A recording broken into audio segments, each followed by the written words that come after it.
The coffee had gone cold in my hands as I sat in the marble foyer, listening to screaming from upstairs that could wake the dead. This was my third interview in 2 weeks, and honestly, I was desperate enough to take anything at this point. The divorce settlement hadn't been kind, and my own kids were heading to college soon. I needed this job. "Mrs. Chen?" A deep voice made me look up. The man walking down the curved staircase was younger than I'd expected. Maybe 35, with dark hair that looked like he'd been running his hands through it. His expensive suit was wrinkled, and there were actual crayon marks on his white shirt. "It's Jennifer," I said, standing up and smoothing my best interview dress. "Mr. Harrison, I presume?" He nodded, looking exhausted. "Listen, I'm going to be straight with you. In the past 6 months, I've gone through 11 nannies. The twins are—" He paused as another shriek echoed from above. "Well, you can hear for yourself. I'd raised 2 teenagers. I'd survived Brandon's rebellious phase and Ashley's drama queen years. How hard could 2 8-year-old twins be?" "What exactly happened to the other nannies?" I asked, though I was pretty sure I didn't want to know the answer. David Harrison, yes, that Harrison from the tech empire, ran a hand through his hair again. The first one quit after they put super glue in her coffee. The second one left when they somehow got her car keys and moved her car 3 blocks away. The third one, he shook his head. "Let's just say she's probably still in therapy."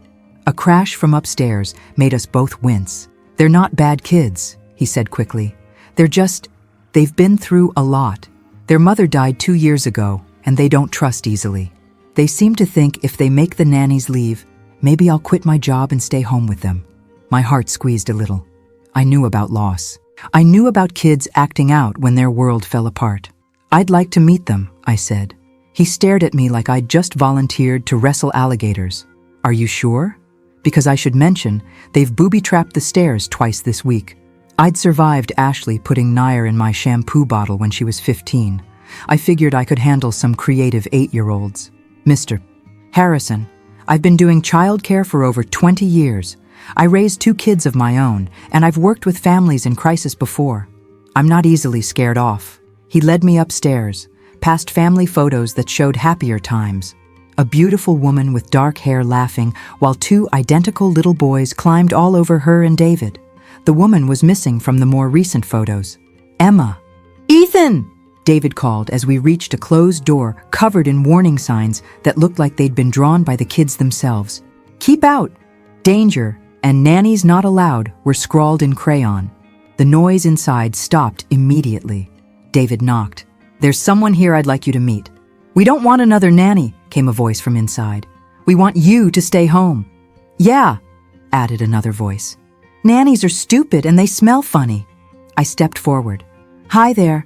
My name is Jennifer, and I heard you 2 are the ones who moved someone's car 3 blocks away. I'm actually pretty impressed. That takes planning." Silence.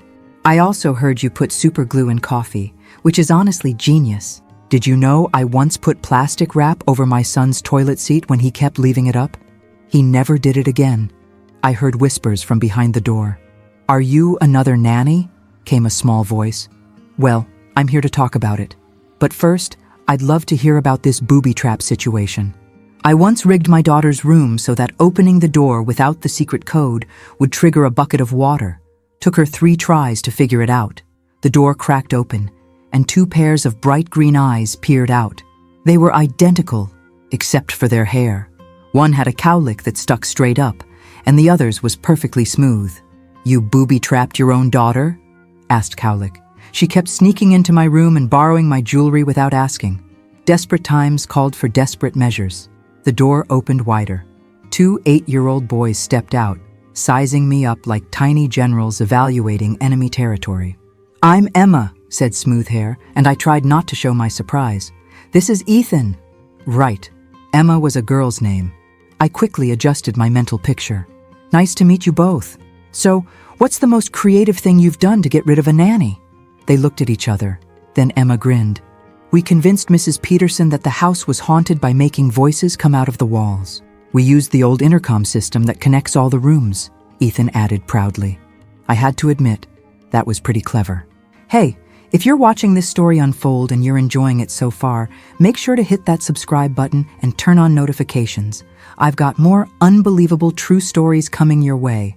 and let me know in the comments where you're watching from." David was staring at me in amazement. In 5 minutes, I'd gotten further than 11 other nannies combined. "So," I said to the twins, "what's it going to take for you to give me a chance? Because honestly, I need this job, and you two need someone who won't run away screaming. Plus, I make the world's best chocolate chip pancakes." Emma and Ethan exchanged another look, having some kind of silent twin conversation. "Prove it," Emma said finally. "The pancakes?" "No," Ethan said with a grin that reminded me way too much of my own kids when they were plotting something. "Prove you won't run away screaming." That's when I heard it. A low mechanical whirring sound coming from behind them, like some kind of remote-controlled device powering up. I looked past them into their room and saw what had to be the most elaborate booby trap I'd ever seen. Ropes, pulleys, remote-controlled cars, and what looked like a catapult made from Legos. "Oh," I said, as the contraption started moving toward me. "This is going to be interesting." But what I didn't know was that this was just the beginning, because David Harrison hadn't told me the real reason no nanny had ever lasted in this house. The Lego catapult launched a water balloon that splattered against the wall about 6 inches from my head. I didn't flinch. After raising Brandon and Ashley, my reflexes were pretty good. "Nice aim," I said, wiping a drop of water from my cheek. "Though I think you were going for a direct hit, right?" Emma and Ethan stared at me like I'd just grown a second head. Apparently, most adults didn't critique their booby traps. "You're supposed to run away screaming now," Ethan said, sounding confused. "Well, that would be the normal response," I agreed. "But I'm not most people. Plus, I'm genuinely curious about the engineering here. Did you design this yourself?" David was watching from the doorway with an expression I couldn't quite read. The twins looked at each other, then Emma stepped forward. "We watched YouTube videos," she admitted.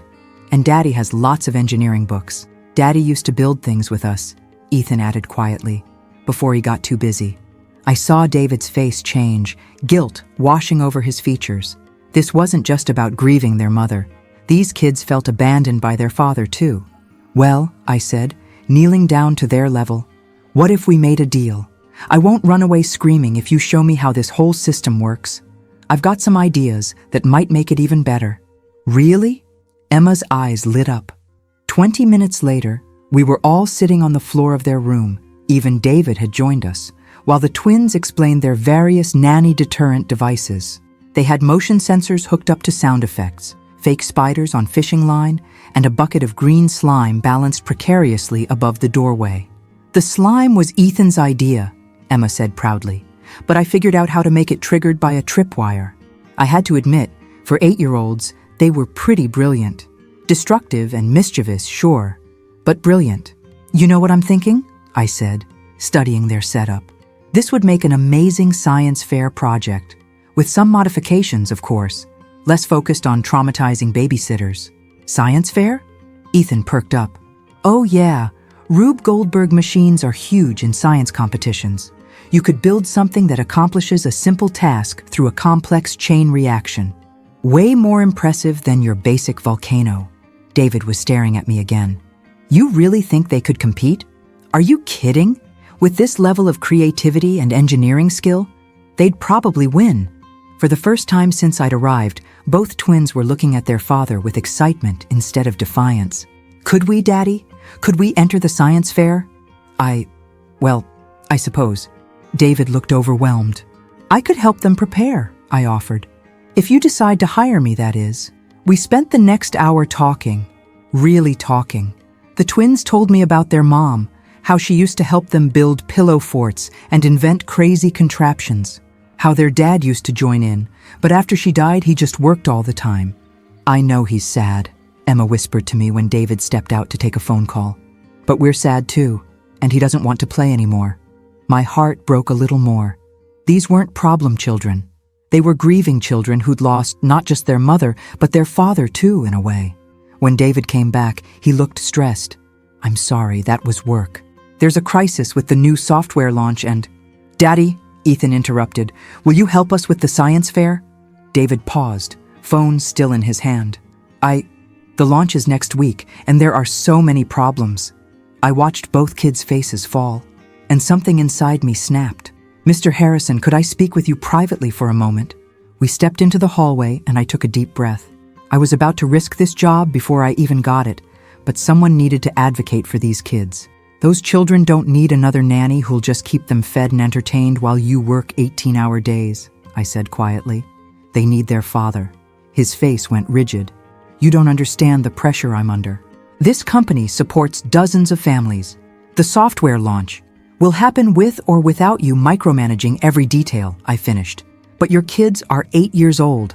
They lost their mother 2 years ago, and now they're losing you too. That's why no nanny has lasted. It's not about the booby traps or the pranks. It's because they're trying to get your attention the only way they know how. David was quiet for a long moment. Their mother used to say the same thing, that I worked too much. Smart woman. He laughed, but it sounded hollow. She was. She held this family together while I was busy building my empire. And now, he gestured helplessly toward the kids' room. Now you get to learn how to do both. And here's the thing, you're not alone. That's what nannies are for. Not to replace you, but to support you, so you can be present when it matters. From inside the room came the sound of the twins arguing over whether the catapult should be redesigned for accuracy or distance. They really are brilliant, David said softly. They get that from somewhere. He looked at me with something like hope. So you'll take the job? Even after all this? He gestured at the booby trap remnants scattered around the hallway. Mr. Harrison, I once survived my daughter's goth phase, complete with black lipstick and dramatic poetry readings at dinner. I think I can handle your twins. We went back into the room, where Emma and Ethan were now working together to modify their contraption. Emma, Ethan, David said, sitting down on the floor with them. How would you feel if Jennifer became your nanny? They looked at me, then at each other, then back at their father. Will she really help us with the science fair? Emma asked. Will you? Ethan added, looking at David. David glanced at me, then at his children. Yes, I'll make time for the science fair. And maybe other stuff too? Emma asked hopefully. Like building forts? And watching movies on school nights sometimes? Ethan chimed in. David laughed, and for the first time, it sounded genuine. We'll see what we can work out. I thought we'd turned a corner. I really did. The twins were excited. David seemed committed to being more present, and I was already planning science fair projects in my head. But as I was gathering my purse to leave, Emma tugged on my sleeve. Jennifer, she whispered, glancing around to make sure her dad and brother weren't listening. There's something else you should know. Something Daddy doesn't know we know. My stomach dropped. What's that, sweetie? We know why all the other nannies really left, and it wasn't because of our booby traps. I felt cold suddenly. What do you mean? Emma looked scared now, younger than her 8 years. There's someone who doesn't want Daddy to be happy, someone who's been watching our house, and they've been threatening anyone who tries to help us. Before I could ask what she meant, David called out, Jennifer, ready to discuss salary and schedule? I looked down at Emma, who put her finger to her lips in the universal sign for keep this secret. As I walked back toward David, smiling and nodding about start dates and benefits, my mind was racing. What had I gotten myself into? And more importantly, who was watching the Harrison family, and what did they want? My first official day started at 7 a.m. sharp, and I arrived to find David already gone, and the twins eating cereal straight from the box while watching cartoons. Not exactly the family breakfast I'd been hoping for, but at least they weren't actively destroying anything. Good morning, troublemakers, I said, setting my bag down and surveying the kitchen. So, is this the usual routine? Daddy left at 6, Emma said without looking away from the TV. He said to tell you he'd be late tonight because of meetings. I bit back my first response. We'd literally talked about this yesterday, about him being more present. But Rome wasn't built in a day, and neither were better family habits. Well then, it's a good thing I'm here. How do you feel about actual breakfast? The kind that involves plates and maybe some fruit? The other nannies just let us eat whatever, Ethan said, but he sounded more curious than defiant. I'm not the other nannies. By the time I had them fed, dressed, and ready for school, I was already understanding why 11 people had quit this job. It wasn't that Emma and Ethan were bad kids. They were just completely used to managing themselves. No structure, no boundaries, no real adult involvement in their daily lives. But it was what Emma had whispered to me yesterday that kept nagging at the back of my mind. Someone threatening the nannies? Someone watching the house? I decided to test the waters while driving them to school. So Emma mentioned that you guys knew why the other nannies left, I said casually, glancing in the rearview mirror. Both twins went very quiet. Did we say that? Ethan asked. But he was a terrible liar. It's okay if you don't want to talk about it, but if someone's been bothering you or your family, I should know about it. Emma and Ethan had another one of their silent conversations through eye contact. There's this woman, Emma finally said in a small voice. She comes to the house sometimes when Daddy's not home. She tells the nannies that they should quit. My hands tightened on the steering wheel. What woman? She's really pretty, Ethan added, and she wears expensive clothes. She told Mrs. Rodriguez that bad things happen to people who don't mind their own business. A chill ran down my spine. Did you tell your dad about this? We tried, Emma said, but he's always busy, and when we mentioned a pretty lady, he just said it was probably someone from his work. I pulled into the school drop-off line, my mind racing. Who was this woman? And why was David so dismissive about it? Listen, I said, turning to face them both. From now on, if anyone comes to the house who you don't know, you call me immediately. And you don't answer the door unless I'm there, okay? They nodded solemnly. And Emma, Ethan, you can tell me anything, all right? I'm on your team. After dropping them off, I drove back to the Harrison house with a growing sense of unease. The property was beautiful, a sprawling modern home with perfect landscaping and high-tech security systems. But as I pulled into the circular driveway, I noticed a black BMW parked across the street that hadn't been there earlier. Inside the car sat a woman with platinum blonde hair, designer sunglasses, and a phone pressed to her ear. She was definitely watching the house. I parked and got out, pretending not to notice her as I walked to the front door. But as I fumbled with the keys David had given me, I kept the woman in my peripheral vision. She ended her phone call and got out of her car. "Excuse me," she called out, her voice carrying a slight accent I couldn't place. "Are you the new nanny?" I turned to face her, taking in the expensive suit, perfect makeup, and predatory smile. Everything about her screamed money and danger. "I'm Jennifer," I said carefully. "Can I help you?" She walked closer, her heels clicking on the pavement. "I'm Victoria Ashford. I'm a friend of David's. I heard he'd hired someone new." The way she said friend made my skin crawl. "Nice to meet you," I said, though it wasn't. "You know," Victoria said, stopping just a little too close to my personal space, "this position has a very high turnover rate.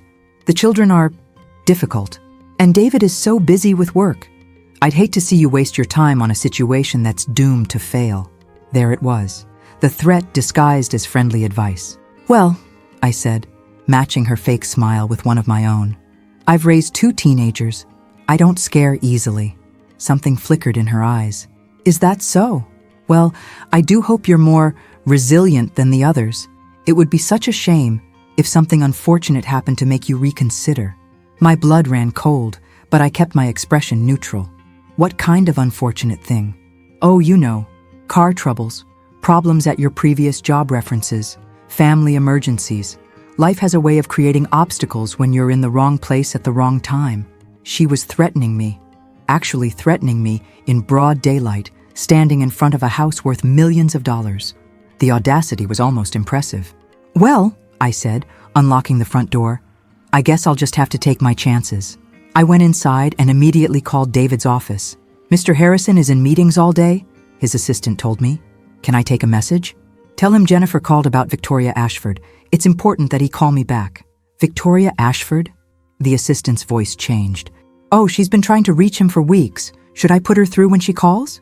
"No," I said quickly. "Definitely not." I spent the rest of the morning researching Victoria Ashford online. What I found made my stomach drop. She was David's former business partner and, according to several gossip sites, his former fiancé. Before he married the twins' mother. The timeline was interesting. Victoria and David had been engaged 5 years ago. Then he'd suddenly broken it off and married Sarah Chen 6 months later. Emma and Ethan were born a year after that. Victoria had sued David for breach of contract, both business and personal. She'd lost the business case, but received a substantial settlement for the personal one. And according to the most recent articles, she'd been trying to get back into his life ever since Sarah died. When I picked up the twins from school, I was still processing everything I'd learned. "Did the pretty lady come today?" Emma asked as soon as she got in the car. "How did you know?" "Her car," Ethan said, pointing across the street. "The BMW was back." "She comes almost every day," Emma added. "She watches the house and sometimes she follows the nannies when they leave." No wonder 11 people had quit. Having a stalker would be terrifying for anyone, but especially for someone just trying to do their job. "Well," I said, "she doesn't scare me, and I'm not going anywhere." But as we drove home, I noticed the BMW following us at a distance. Victoria Ashford wasn't just threatening the nannies. She was actively stalking this family. When we got home, David's car was already in the driveway. I'd never been so happy to see someone in my life. "Daddy!" the twins yelled, running to him as he got out of his car. "Jennifer made us actual lunch, in actual containers, and she's going to help us with homework." David hugged them both, and for a moment, he looked like the father I'd hoped he could be. Then he looked at me over their heads. "Victoria came by, didn't she?" I nodded. His face went dark. "We need to talk." As the twins ran inside to start their homework, David and I stood in the driveway. I was expecting explanations, maybe an apology for not warning me about his psycho ex-fiancé. What I got instead was something much worse. "Jennifer," David said quietly, "I should have told you before I hired you. Victoria isn't just bothering the nannies. She's trying to take the twins away from me." My blood turned to ice. "What do you mean?" "She's been building a case that I'm an unfit father. Every nanny who quits, every report of the kids acting out, every missed school event because I was working, it's all evidence that she can use against me in court. But she's not their mother. She has no legal right. She's claiming that Sarah asked her to look after the children if anything ever happened to her. She says she has documentation." I stared at him in horror. "Does she?" David ran his hands through his hair. That gesture I was beginning to recognize as his tell when he was stressed. "I don't know," he admitted.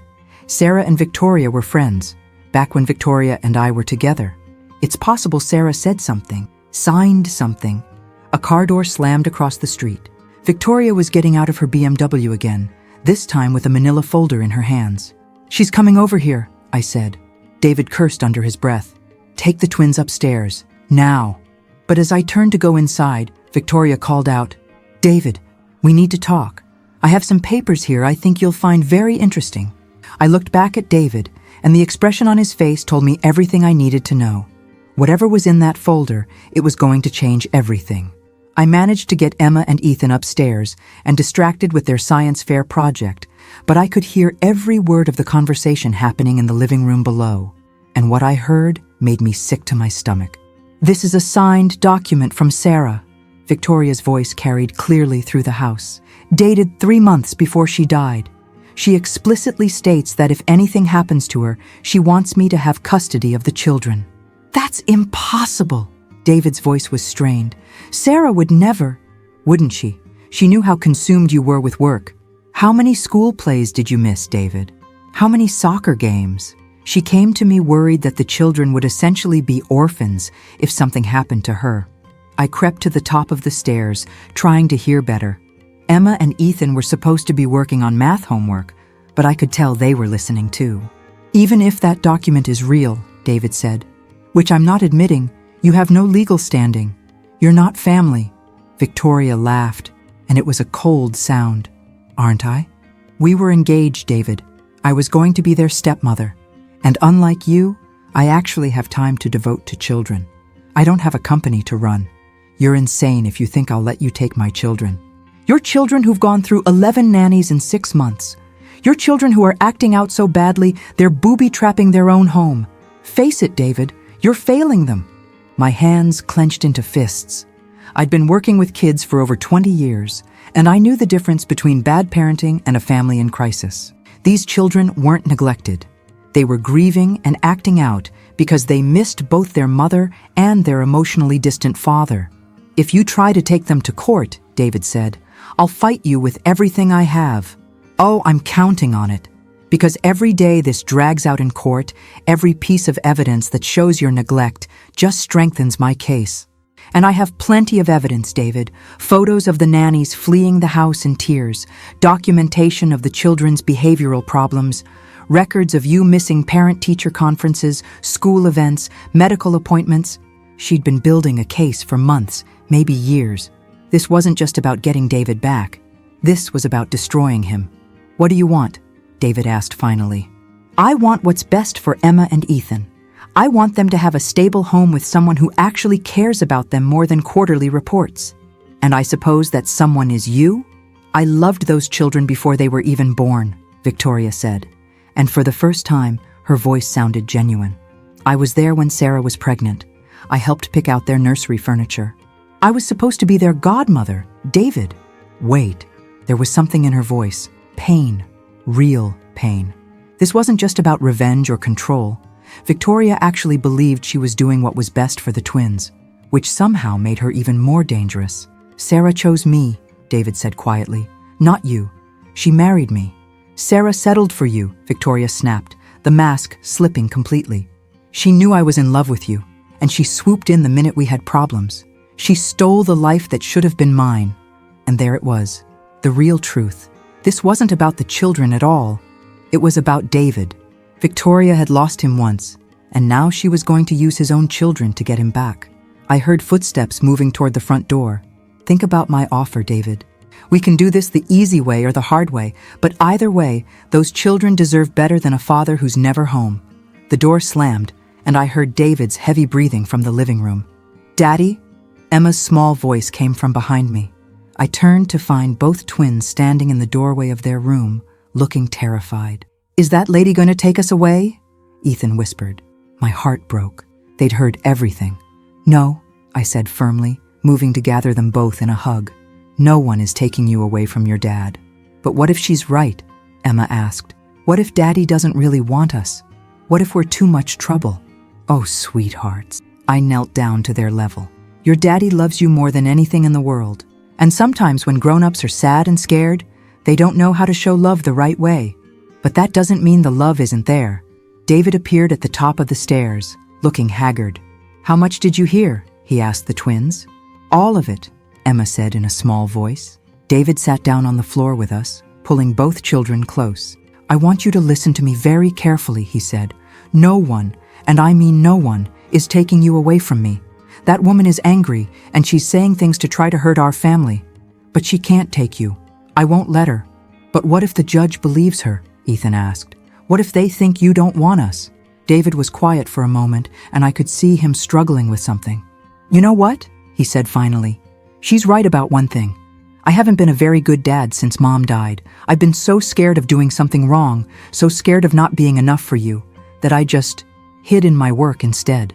Both twins were crying now, and honestly, so was I. "But I want to do better," David continued. "And Jennifer is going to help us figure out how to be a real family again.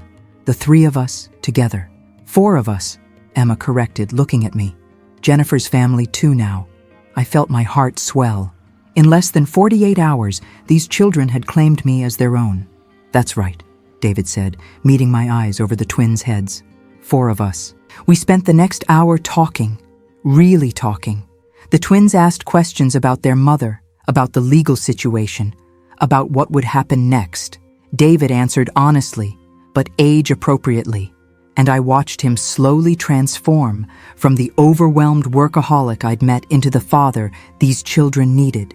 But later that night, after the twins were asleep, David and I sat in his study looking at Victoria's documentation. "Is it real?" I asked, studying the supposed letter from Sarah. David stared at it with a pained expression. "The handwriting looks right, and the paper. Sarah always used this specific stationery for important things. But she never would have written this. Sarah knew Victoria was still in love with me. She would never have wanted Victoria raising our children." I looked more closely at the document. Something was bothering me about it, but I couldn't put my finger on what. "David, when exactly did Sarah die?" "November 15th, 2 years ago." I pointed to the date on the letter. "This is dated August 15th, 3 months before, like Victoria said." "Right. But look at this line here. Sarah supposedly wrote, 'I'm worried about the children's adjustment to school.' Emma and Ethan would have been 6 years old in August, 3 months before their mother died. David frowned. So 6-year-olds don't adjust to school in August. School starts in late August or early September. If Sarah was really writing this in August, she would have been worried about them starting school, not adjusting to it. David's eyes widened. You think it's forged? I think someone who didn't have children might not realize that detail, or someone who wasn't paying close attention to when school actually starts versus when the school year is underway. Before David could respond, his phone buzzed with a text message. His face went white as he read it. What is it? I asked. He showed me the screen. The message was from an unknown number. Beautiful children. Such a shame they have to walk to school every morning. So many things could happen on that route. Hope the new nanny is more careful than the others. I felt ice in my veins. She's threatening the kids directly now. David was already reaching for his phone to call the police when another text came through. This one was a photo. It was Emma and Ethan walking into school that morning, taken from across the street. And in the corner of the photo, barely visible, was my car. Victoria hadn't just been watching the house. She'd been following us, following the children. We need to call the police right now, I said. But as David started dialing, his phone rang. The caller ID showed his office. Mr. Harrison, I'm sorry to bother you so late, but there's been an incident with your company's security system. Someone tried to access your personal files remotely. We've contained the breach, but you need to come in immediately. David looked at me in panic. I can't leave the kids, not now. Go, I said. I'll stay here with them. I'll sleep in the guest room, and I won't let anyone near this house. But if Victoria... David, if you don't go and something happens to your company, that's just more ammunition for her to use against you. Go handle the security breach. I can handle one delusional woman. As he gathered his keys and jacket, I was already making mental notes. Check all locks, set the alarm system, keep my phone charged, and maybe move some of the twins' booby trap supplies to more strategic locations. After all, Emma and Ethan weren't the only ones who could be creative when cornered. But what I didn't know was that Victoria's plan was much more elaborate than I'd realized. The security breach at David's company wasn't a coincidence. It was a carefully orchestrated distraction. And while I was busy playing bodyguard, she was already 3 steps ahead of us. I woke up at 3 a.m. to the sound of the security alarm going off. My first thought was that Victoria had tried to break in. But as I rushed to the twins' room, I found Emma and Ethan huddled together in Emma's bed, crying. What happened? I asked, gathering them both close. We heard noises outside our window, Emma sobbed. Like someone was trying to get in. I looked out their second-floor window and saw nothing but darkness. The motion sensor lights should have come on if someone was really out there. It's okay, I said, even though my heart was pounding. The alarm scared them away. You're safe. I called David, but it went straight to voicemail. Then I called the security company. False alarm, Mrs. Chen, the dispatcher told me. Probably just a raccoon or something. Happens all the time with those motion sensors. But as I was hanging up, Emma tugged on my sleeve. Jennifer, that's not our last name, she whispered. What? The man called you Mrs. Chen. That was Mommy's last name before she married Daddy. We're Harrisons. A chill ran down my spine. I'd never told the security company my name was Chen. In fact, I'd specifically identified myself as Jennifer, the nanny, when I called. Someone had programmed the system to identify me as Sarah Chen. Girls, I want you to pack a bag, I said quietly. Just pajamas and clothes for tomorrow. We're going to go stay somewhere else tonight. Are we running away? Ethan asked. We're being smart, I corrected. But as I helped them pack, I was already calling my ex-husband. Mark and I might not have been good at marriage, but he was still a decent guy, and more importantly, he was a cop. Jennifer, it's 3 a.m. Are you okay? I explained the situation quickly, and Mark was immediately alert. Pack light and get out of there now, he said. Don't wait for David. I'm sending a patrol car to escort you to my place. Your place? Mark, I don't think... My place has a security system that actually works. And Victoria. What's-her-face doesn't know where I live. Plus, Brandon and Ashley are home from college for the weekend. The kids will be safer with more adults around. It was a good plan, except for one problem. When I went to get my car keys, they weren't where I'd left them. I searched the kitchen counter, my purse, the front hall table. Nothing. Emma, Ethan, have you seen my keys? They shook their heads, looking scared. That's when I noticed the front door was slightly ajar. I knew I'd locked it. I specifically remembered checking it twice before going to bed. Someone had been inside the house. They'd taken my keys and left the door open just enough to let me know they'd been here. Victoria was escalating. I called 911, and while we waited for the police, I moved the twins into the most secure room in the house, David's study, which had reinforced walls and a separate phone line. "Why is the scary lady doing this to us?" Emma asked as we huddled together on David's couch. "Because sometimes adults make really bad choices when they're hurt and angry," I said. "But it's not your fault, and it's not going to last forever." The police arrived 20 minutes later, followed closely by Mark and a patrol car. As the officers searched the house, Mark pulled me aside. "Jennifer, this woman isn't just harassing you. She's building up to something bigger. Taking your keys, messing with the security system, getting inside the house. She's testing your defenses. What do you think she's planning?" Mark looked grim. "Best case, she's trying to scare you into quitting like the other nannies. Worst case, she's planning to take those kids tonight." We moved Emma and Ethan to Mark's house, where Brandon and Ashley were waiting with hot chocolate and blankets. It was surreal. My kids taking care of David's kids while we dealt with a psychotic stalker. "Mom," Ashley said, pulling me aside, "are you sure you know what you're getting into? This sounds really dangerous." "I can't abandon them," I said. "These children have already lost their mother. I'm not going to let some delusional woman destroy what's left of their family." David finally called back at 6 a.m. "Jennifer, thank God. I've been trying to reach you for hours.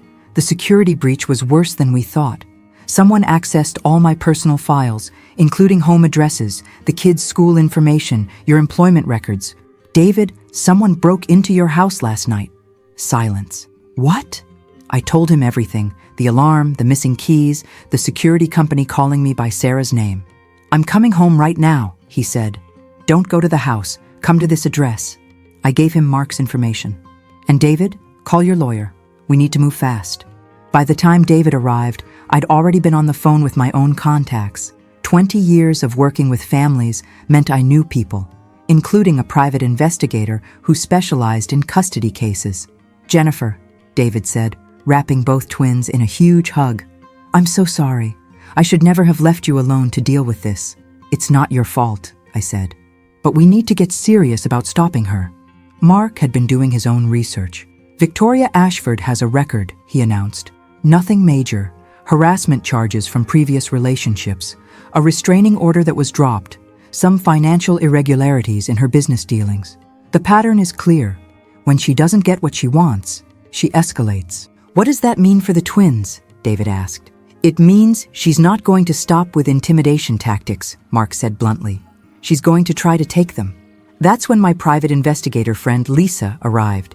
She was a small woman who looked like she could be someone's grandmother, but I knew she was tougher than most cops. "I've been looking into your Victoria problem," Lisa said without preamble. "The good news is that document she showed you is definitely forged. The bad news is she's been planning this for at least a year." She spread photographs across Mark's dining room table. "These are surveillance photos of your house, David, your office, the kids' school, your wife's gravesite. She's been documenting everything. Every time you missed a school event, every nanny who quit, every time the children acted out in public." David stared at the photos in horror. "She's been watching us for a year? Longer. I found records of her hiring a private investigator 6 months after Sarah died. She's been building a custody case this whole time." "But she has no legal standing," I protested. "Actually," Lisa said grimly, "she might. Sarah Chen had a will, but it doesn't specifically mention guardianship for the children. In cases like that, courts sometimes consider the expressed wishes of the deceased, even if they're not legally binding."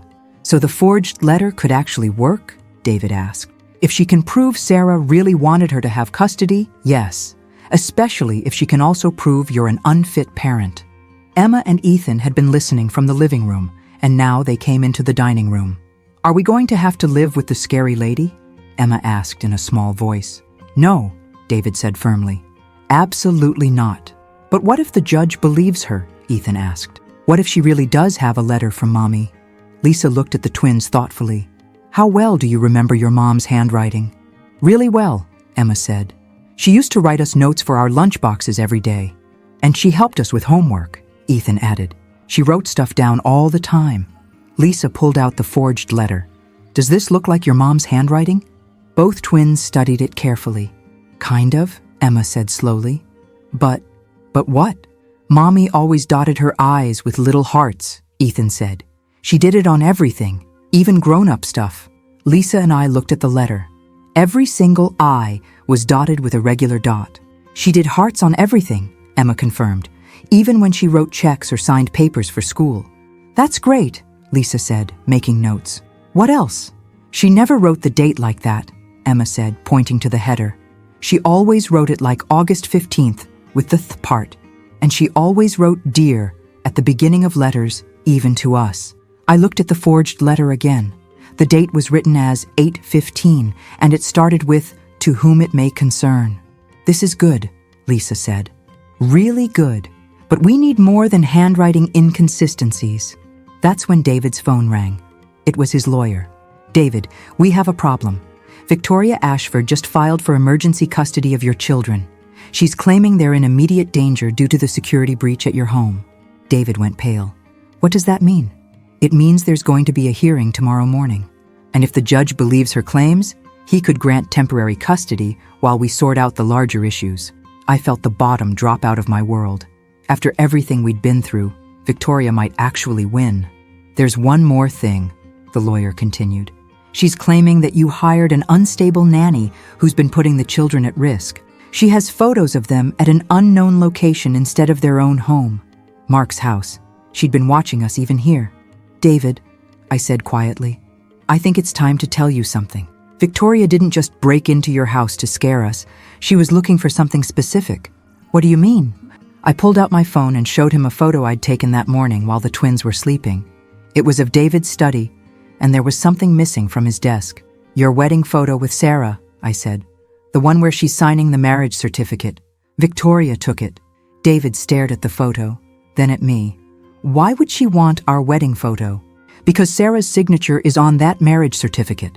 And if Victoria is forging documents, she needs a recent sample of Sarah's handwriting to make them believable. Lisa's eyes widened. You think she's planning to create more fake documents? I think she's planning to create whatever she needs to win custody of those children. David's lawyer was still on the phone. David? Are you there?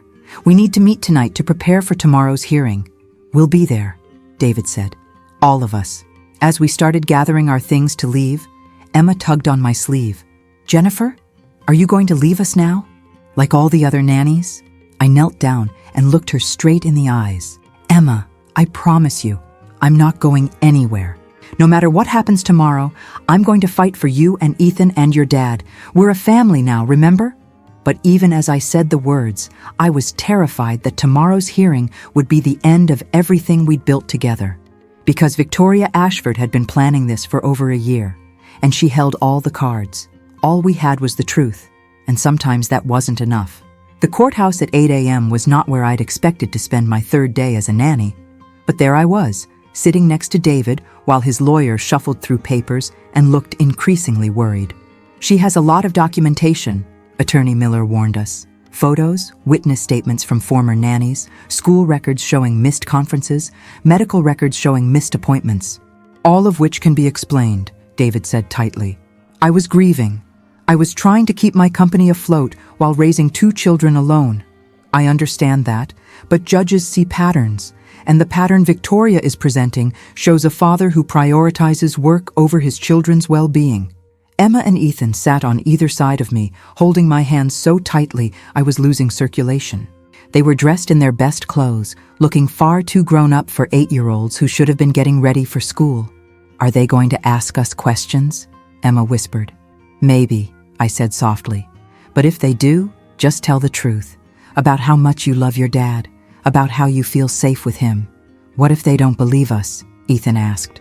Before I could answer, Victoria walked in with her legal team. She looked like she was attending a board meeting instead of a custody hearing. Perfectly dressed, perfectly composed, and carrying herself like she'd already won. But what made my blood boil was the way she smiled at Emma and Ethan, like they were prizes she was about to collect. David, she said, stopping by our table. I hope you understand this is all for the children's benefit. Don't, David said through gritted teeth. Don't pretend this is about them, isn't it? Look at them, terrified, confused, caught in the middle of adult problems. That's exactly what Sarah was worried about. I couldn't stay quiet anymore. You mean the Sarah whose handwriting you forged? Victoria's smile faltered for just a moment. I don't know what you're talking about. Sure you don't. The bailiff called for order as Judge Martinez entered the courtroom. She was a middle-aged Hispanic woman with kind eyes but a no-nonsense expression. This is an emergency hearing for temporary custody of Emma Harrison and Ethan Harrison, she announced. Ms. Ashford, you've requested emergency custody based on claims of child endangerment. Please present your case. Victoria's lawyer stood up and immediately launched into a presentation that had clearly been prepared for weeks, not days. They had photographs of the house after the twins' booby trap incidents. They had statements from former nannies describing dangerous and unstable conditions. They had David's work schedule showing 18-hour days. They had school records showing missed conferences and late pickups. But what hit hardest was when they played a recording. This is from a call placed to Child Protective Services 6 months ago, Victoria's lawyer announced. A woman's voice filled the courtroom. One of the former nannies, though I couldn't tell which one. I'm calling because I'm concerned about the Harrison children. Their father is never home, and they're essentially raising themselves. They've created dangerous booby traps throughout the house, and they seem to have no adult supervision or boundaries. I quit because I was afraid someone was going to get hurt. Emma and Ethan both started crying. David looked like he'd been punched in the stomach. However, Victoria's lawyer continued, my client is prepared to provide a stable, loving home for these children. She has no work obligations that would take her away from them. She has the financial resources to provide for their needs. And most importantly, she has documentation that the children's late mother specifically requested that she serve as guardian if anything happened. He presented the forged letter, and I watched Judge Martinez read it carefully. Your Honor, Attorney Miller said when it was our turn, this document is highly questionable. We believe it's been fabricated. On what grounds? Handwriting analysis, Your Honor. We have samples of Sarah Harrison's actual handwriting that show significant discrepancies. But Victoria's lawyer was ready for this. Your Honor, we also have handwriting analysis that confirms authenticity. We can present expert testimony if needed. They'd found an expert willing to lie, or they'd fooled someone who didn't know what to look for. Furthermore, Victoria's lawyer continued, as of last night, Mr. Harrison has moved his children to an undisclosed location and refuses to return them to their own home. This shows a pattern of instability and potential flight risk. That's not true, David protested. Someone broke into our house and threatened... Allegedly, Victoria's lawyer interrupted. No evidence of breaking and entering was found by police. I wanted to scream. They were twisting everything, making David's protective actions look like evidence of unfitness. Judge Martinez looked at the twins. Emma and Ethan, I'd like to speak with you privately in my chambers. My heart stopped. This was it. The moment that would decide everything. Can Jennifer come with us? Emma asked in a small voice. Jennifer is not a family member, Victoria's lawyer said immediately. But she's our nanny, Ethan protested. She's taking care of us. Judge Martinez studied me. How long have you been employed by the Harrison family? 3 days, Your Honor. I saw Victoria smirk. 3 days looked terrible compared to years of supposed concern for these children. Your Honor, I said, standing up, may I say something? Ms. Chen, Jennifer Chen. I used my maiden name without thinking about it. Victoria's smirk grew wider. Interesting. The same last name as the children's deceased mother. Judge Martinez frowned. Is there a relationship here that hasn't been disclosed? No, Your Honor, I said quickly. It's a coincidence. Chen is a common name, but I could see the judge making notes, and I knew how this looked. David hires a nanny with his dead wife's last name right when he's facing a custody challenge? It looked planned, manipulative. I'll speak with the children alone, Judge Martinez decided. As Emma and Ethan were led away, David grabbed my hand. This is going badly, he whispered. It's not over yet, I whispered back, though I was terrified he was right. 15 minutes felt like 15 hours. When the judge and the twins returned, both children looked like they'd been crying again. Based on my conversation with Emma and Ethan, Judge Martinez said, it's clear they love their father very much. However, they also expressed significant anxiety about their living situation, fear about recent events at their home, and confusion about why they're not attending school today. My heart sank. Therefore, I'm granting temporary custody to Victoria Ashford for a period of 2 weeks while we conduct a full investigation. No, Emma screamed. We don't want to go with her. We want to stay with Daddy. Please, Your Honor. David stood up. You can't do this. These children barely know this woman. Mr. Harrison, sit down. This decision is final unless and until new evidence is presented that changes the circumstances. Victoria looked triumphant as her lawyer began discussing transition arrangements. But then Lisa, our private investigator, burst through the courtroom doors. Your Honor, I apologize for the interruption, but I have urgent evidence that's directly relevant to this case. Judge Martinez looked annoyed. Court is not in session for new evidence presentations. Your Honor, this evidence proves that the petitioner has committed fraud and perjury in her testimony today. The entire courtroom went silent. Lisa approached the bench and handed Judge Martinez a thick envelope. These are bank records showing that Victoria Ashford paid $50,000 to a forger named Marcus Webb 3 weeks ago.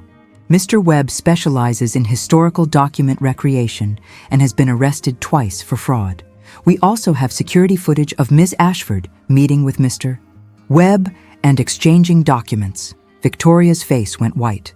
Furthermore, Lisa continued, we have telephone records showing that Ms. Ashford has been calling Mr. Harrison's former nannies and offering them money to make statements about unsafe conditions in the home. That's not true, Victoria protested. We have recordings, Your Honor. Ms. Ashford specifically paid Rebecca Martinez $5,000 to make the call to Child Protective Services that was played earlier today. Judge Martinez was studying the documents with a grim expression. Additionally, Lisa said, we have evidence that Ms. Ashford hired someone to break into Mr. Harrison's home and steal documents, including the wedding photograph she needed to forge her supposed letter from Sarah Harrison. These are all lies. Victoria was on her feet now, and for the first time, her perfect composure was cracking. David put her up to this.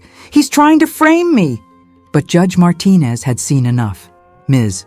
Ashford, based on this evidence, I'm not only denying your petition for custody, I'm recommending that the district attorney investigate you for fraud, perjury, and harassment. Victoria's lawyer was frantically trying to calm her down, but she was beyond reason now. You don't understand, she shouted at the judge. Those children should be mine.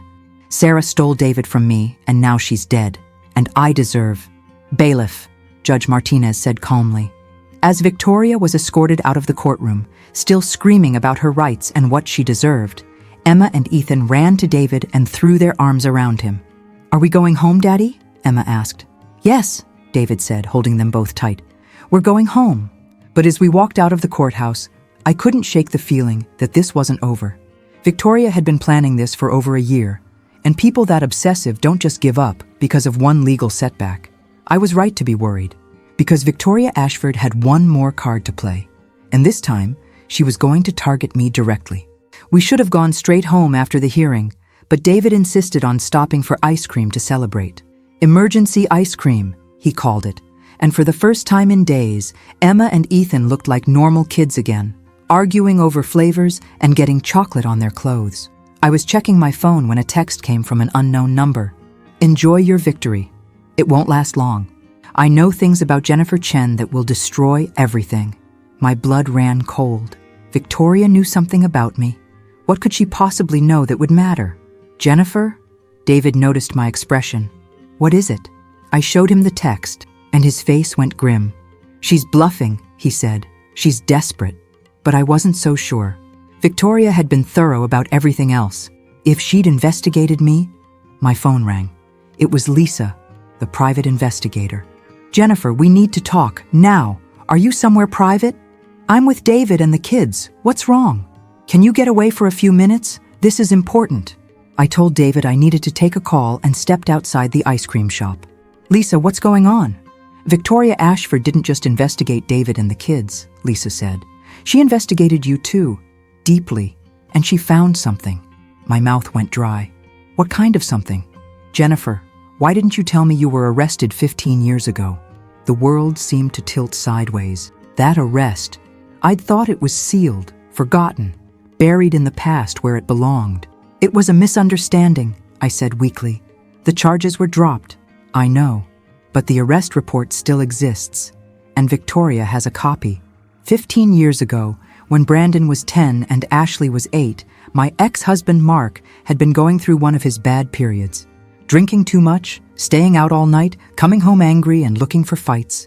One night, he'd gotten physical with Brandon over homework, and I'd called the police. But when they arrived, Mark had convinced them that I was the problem, that I was unstable, jealous, making false accusations because I was angry about his overtime hours. He'd been charming and sober by the time they got there. I'd been crying and hysterical. They'd arrested me for making a false police report and child endangerment. The charges were dropped when Brandon finally told a teacher what really happened, and Mark was the one who ended up with a record. But there had been 12 hours when I'd been in jail, when my children had been placed in temporary protective custody, when my whole world had fallen apart. Lisa, that was 15 years ago. The charges were dropped. It has nothing to do with this situation. I know that, and you know that. But Victoria is going to spin it as evidence that you have a history of false accusations and putting children at risk.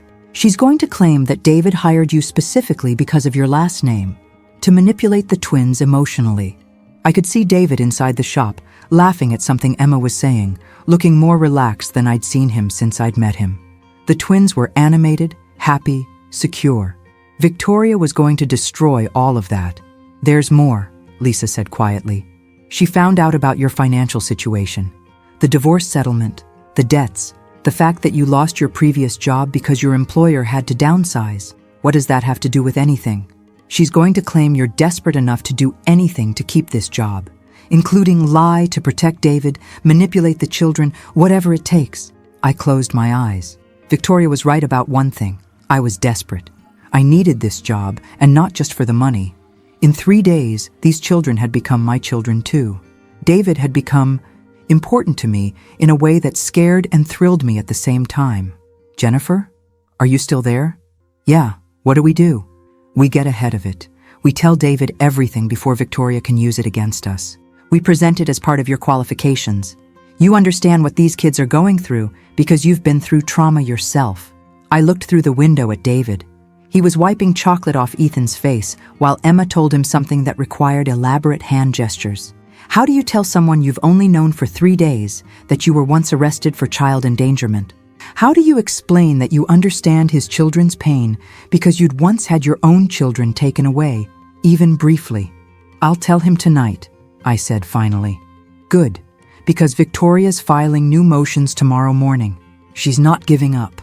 When I went back inside, David took one look at my face and knew something was wrong.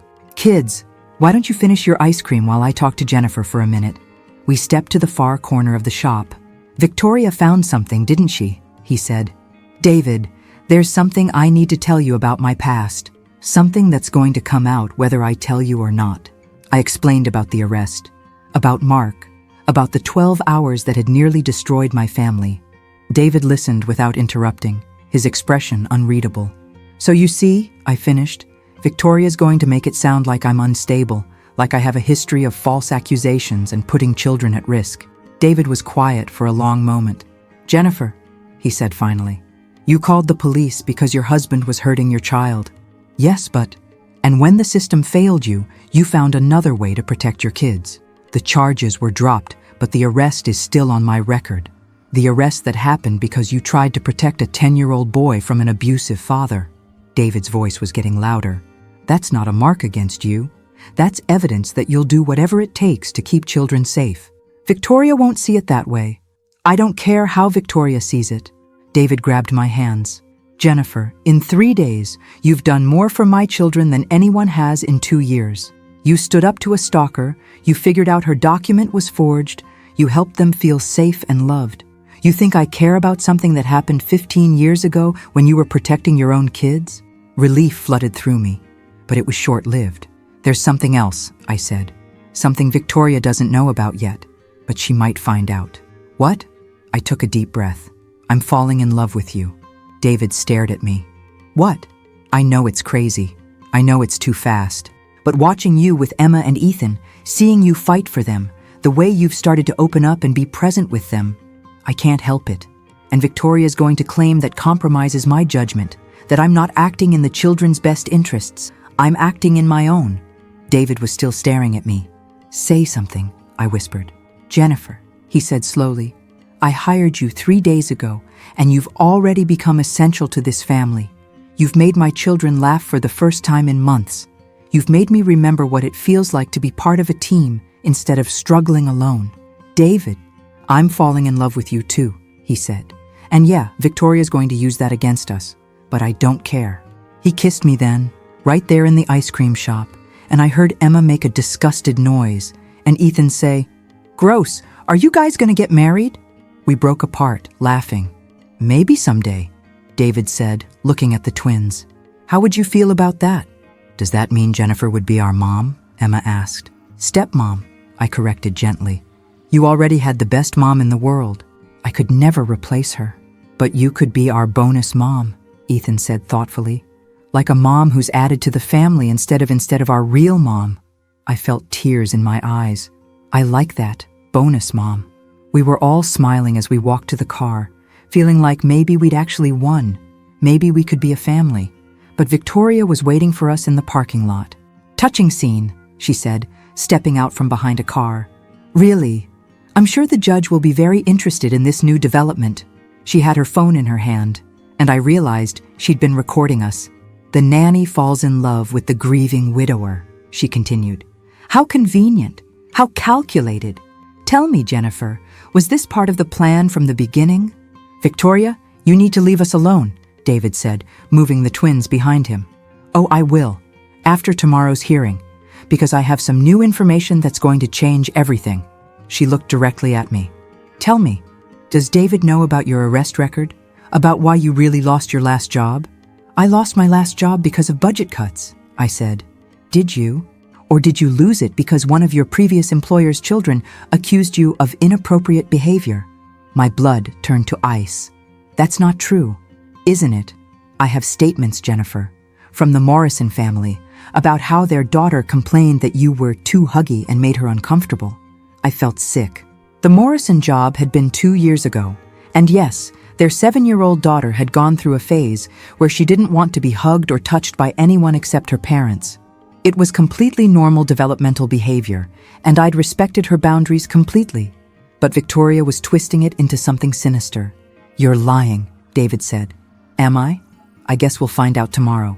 Victoria smiled her cold smile. Sweet dreams, everyone. Enjoy your last night as a family. As she walked away, I knew that everything we'd built, everything we'd fought for, was about to come crashing down. Because Victoria had found the one weapon she needed to destroy me completely. And this time, I wasn't sure the truth would be enough to save us. I didn't sleep at all that night. Instead, I sat in David's kitchen at 4 a.m., drinking coffee and staring at my phone, trying to decide whether to run or fight. Victoria had painted me perfectly into a corner.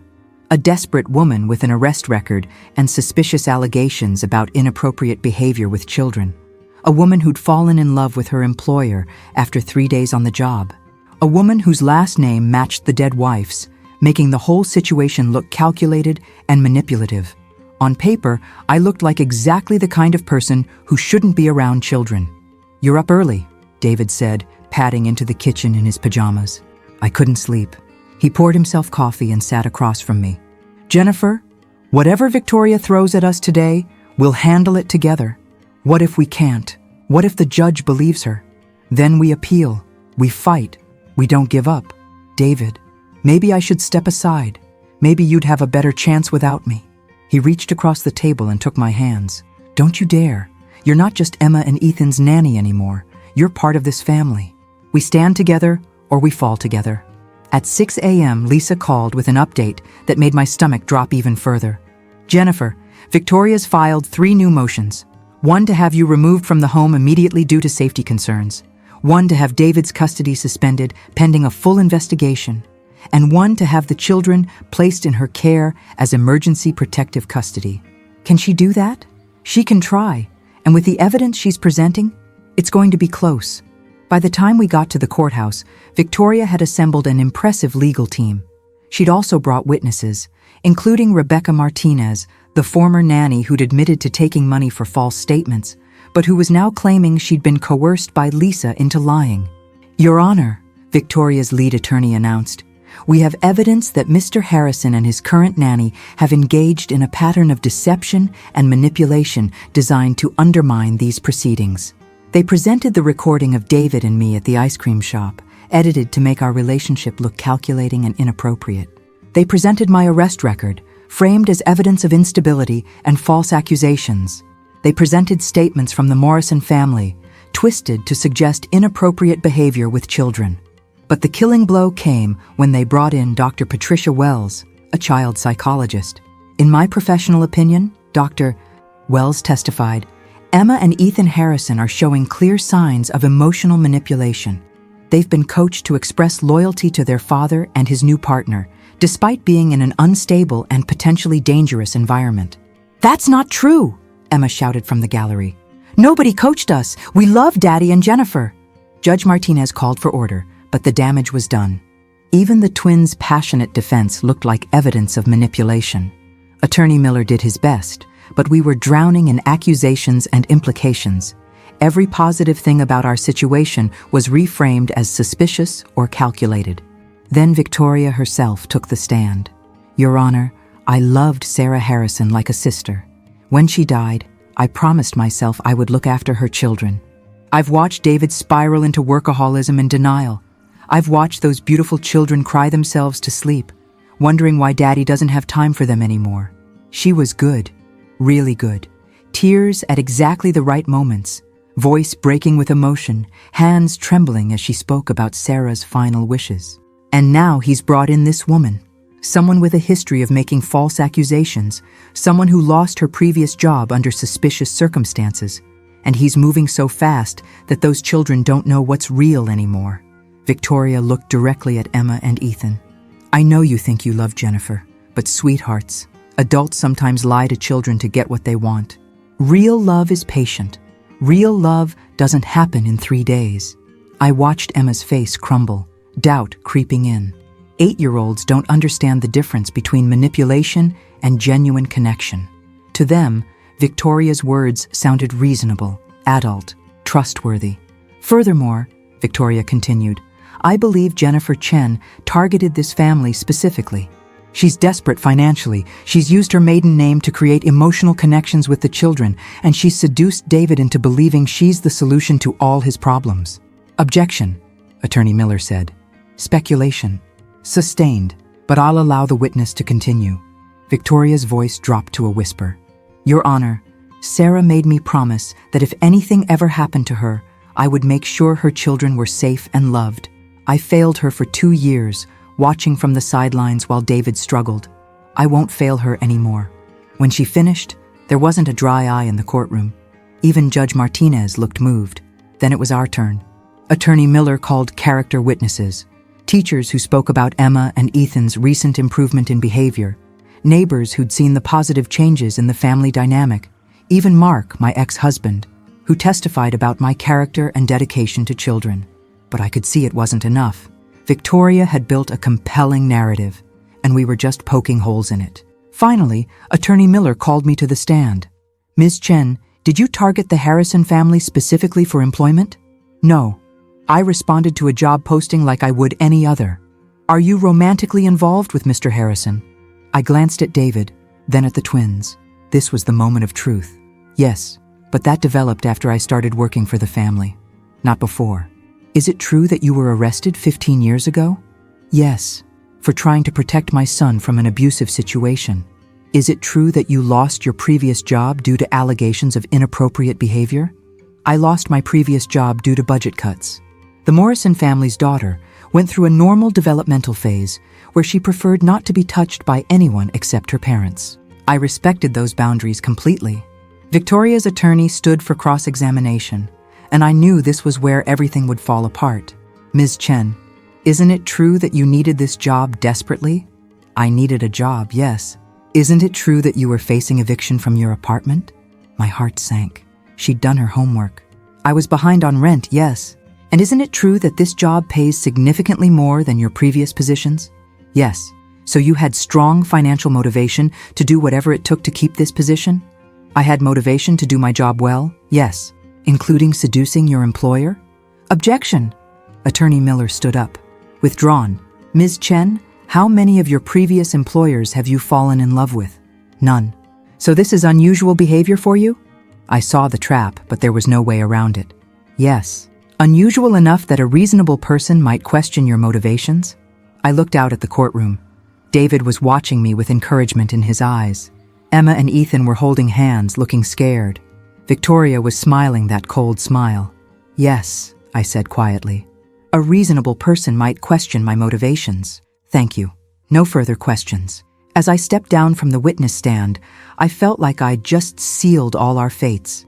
Judge Martinez called for a recess to consider her decision, and we huddled in the hallway like survivors of a natural disaster. It's not over, David said, but even he looked defeated. Yes, it is, I said. She got everything she wanted. I look desperate, calculated, unstable. You look like a grieving widower who made bad decisions. The kids look manipulated. Jennifer, she's going to win, David. And maybe she should. Don't say that. What if she's right? What if I did move too fast? What if my feelings for you are clouding my judgment about what's best for Emma and Ethan? Before David could answer, Emma tugged on my sleeve. Jennifer, can I tell you a secret? I knelt down to her level. What is it, sweetie? I know Mommy didn't write that letter. How do you know? Because Mommy didn't like Victoria. She told Daddy that Victoria was manipulative and dangerous and that he should watch out for her. I heard them talking about it once when they thought we were asleep. My heart started pounding. Emma, are you absolutely sure? Yes. Mommy said Victoria was still in love with Daddy and that she would cause trouble someday. I looked at David. Did Sarah really say that? She did, but it's hearsay. We can't prove it. Actually, came a familiar voice. You can. We turned to see Lisa approaching with a man I didn't recognize. This is Michael Torres, Lisa said. He was Sarah's divorce attorney before she married David. Michael stepped forward. Sarah came to see me about 6 months before she died. She wanted to update her will to specifically exclude Victoria Ashford from any guardianship considerations. She said Victoria had been harassing her, calling at all hours, showing up at the children's school. Do you have documentation of this? David asked. I have meeting notes, and I have something else. Michael pulled out a small digital recorder. Sarah recorded a statement for me, just in case anything happened to her. She was genuinely afraid of Victoria. Judge Martinez returned to the bench just as Michael finished explaining what he had. Your Honor, Attorney Miller said, we have new evidence that directly contradicts the petitioner's claims. At this point, I'm not accepting new evidence unless it's absolutely critical to the children's safety. Your Honor, this is a recorded statement from Sarah Harrison made 6 months before her death, expressing her explicit wishes about Victoria Ashford's involvement in her children's lives. Judge Martinez sighed. Play the recording. Sarah's voice filled the courtroom, clear and strong. If anything happens to me, I want it on record that under no circumstances should Victoria Ashford be given any custody or guardianship rights over my children. Victoria has been stalking my family for months. She's obsessed with my husband and sees my children as a way to get him back. She's manipulative, unstable, and dangerous. I've seen her watching our house, following me to school events, even approaching Emma and Ethan when I'm not around. If something happens to me, Victoria will try to use it as an opportunity to insert herself into my family. Don't let her. My children belong with their father, and if David can't care for them, they should go to my sister in California, not to Victoria Ashford. The silence in the courtroom was deafening. Victoria was on her feet. That's fake. They created that recording. Your Honor, Michael said calmly, I can provide authentication records showing when this was recorded, and I have witnesses who were present when Sarah made this statement. Judge Martinez looked at Victoria with disgust. Ms. Ashford, based on this evidence and the evidence of document forgery presented yesterday, I'm not only denying your petition permanently, I'm issuing a restraining order requiring you to stay at least 500 feet away from the Harrison family. You don't understand, Victoria screamed. I love those children. I love David. We were supposed to be together.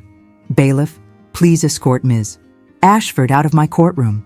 As Victoria was dragged away, still screaming about love and destiny and what she deserved, Judge Martinez turned to us. "Mr. Harrison, I'm satisfied that your children are safe in your care. I'm also satisfied that Ms. Chen is a positive influence on your family. However, I strongly recommend family counseling to help everyone process these traumatic events." David was crying. Emma and Ethan were crying. I was crying. "Are we really going home?" Emma asked. "We're really going home," David said. 6 months later, I was no longer the nanny. I was David's fiancée, and Emma and Ethan's bonus mom, and the happiest I'd ever been in my life. We'd all started therapy, individual and family, to deal with the trauma of Victoria's stalking and the legal battle. The twins were thriving in school. Their science fair project about Rube Goldberg machines had won first place, and David had learned to delegate at work so he could be present for the moments that mattered. Victoria was serving time for fraud, perjury, and stalking. She'd also been ordered to undergo psychological evaluation and treatment. On a sunny Saturday morning, as I watched David help Emma and Ethan build an elaborate blanket fort in the living room, I thought about how different my life had become in less than a year. I'd started out desperate, taking a job I wasn't sure I could handle with children who seemed determined to drive me away. Instead, I'd found a family that needed me as much as I needed them. "Jennifer," Ethan called from inside the fort. "Come see, we made a secret room just for you." I crawled inside their creation, where Emma was arranging pillows and Ethan was hanging fairy lights. "This is beautiful," I said, settling in between them. "It's our family fort," Emma explained. "The 4 of us." David poked his head in, grinning. "Room for one more?" As we all squeezed together in the magical space Emma and Ethan had created, I realized something important.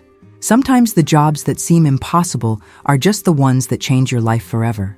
And sometimes, when you're brave enough to stay and fight for what matters, you discover that you're stronger than you ever knew. The Harrison twins had never had a nanny last longer than a few weeks, but I wasn't just their nanny anymore. I was their family, and that was something no one could ever take away from us.